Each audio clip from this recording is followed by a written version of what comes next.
لما تروح تتقدم لواحدة ويطلع العنوان غلط. الحمد لله يا ولية، لقيت في حد هيشتري الشقة اللي احنا فيها دي وجاي في الطريق. الحمد لله هنبيع الشقة. والله ما انا عارف هي انهي شقة، بس متهيألي دي اهو. جه.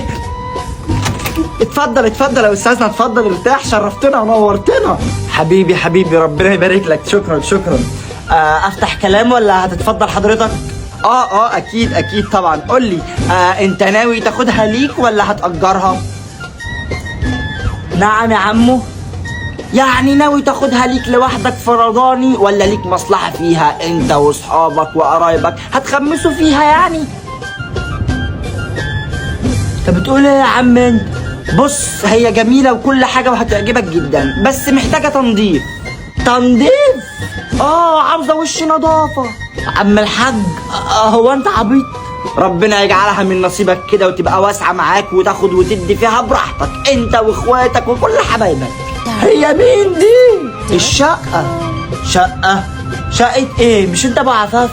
عفاف مين يا حبيبي وابو ايه؟ انا ما بخلفش اصلا. طيب ماشي.